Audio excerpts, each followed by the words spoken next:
Hi everyone, welcome to another Hoya highlight, this time featuring Hoya elyptica or the turtle shell Hoya. Named elyptica for its elliptical shape and growing in the islands of Sumatra and Borneo on tree trunks along the streams.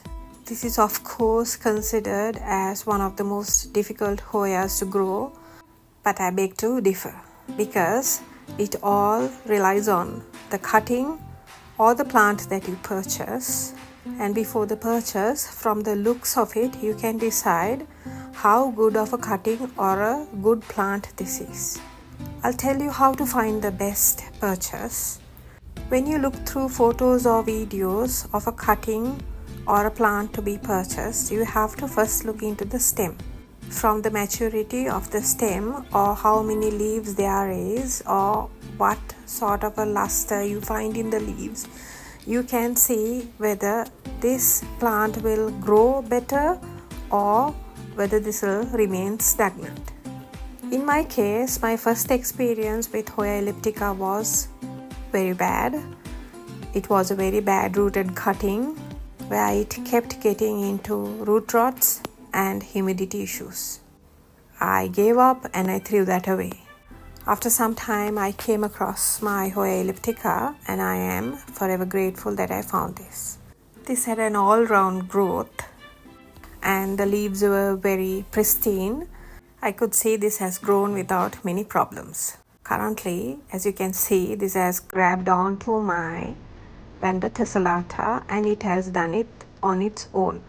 First 2-3 vines, when it grabs onto the aerial roots of that vanda, I left it alone, and thereafter I helped the other vines to grab onto it by twisting it slowly along the main climbing vines. The most special thing that I found in Hoya elliptica was that when it's not tightly twisted around poles, this leaves out better. And I also flush it once a month. At the same time, I dunk this in a neem oil and dishwash solution for 10 to 15 minutes to mitigate any underlying problem, because even though the pot is translucent, it's quite opaque. I do not see what's inside the media. It's potted in lava rock and charcoal and with a thick layer of black pebbles on top. The Hoya has finally bloomed.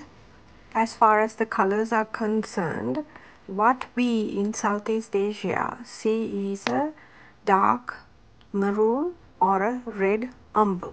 But in European countries, I have found that most people identify the color to be pink. As this is the first day of blooming, I'm not detecting any fragrance, but this is claimed to be of a very pleasant smell. Hope that the second day would give me a good smell. I want to tell you that I have always given this a balanced nutrition. Currently, this is sprayed with the 20-20-20 with the occasional addition of Epsom salt for the magnesium supplement, the monthly neem oil bath. This will also take off very well in a semi-hydroponic situation. If you can grow it with a cover pot like I have done, it will be more than enough. If you are using leca for the semi-hydro setup, please use a thick layer of pebbles on top to combat the top dry layer and an opaque pot to keep away the algae formation. Finally, I would like to tell you that sometimes I empty the reservoir and leave this Hoya to dry out fully, and as epiphytes, they would love it. Did you know Hoya elliptica is a genus? Well, I also got to know that very recently. So try one, giving it moderate conditions and see where it leads. If you choose a cutting or a plant as I advised you, you will surely be on the safe side.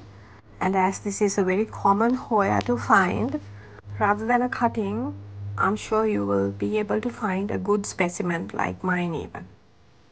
Hope to catch up with you with another Hoya video or an orchid video.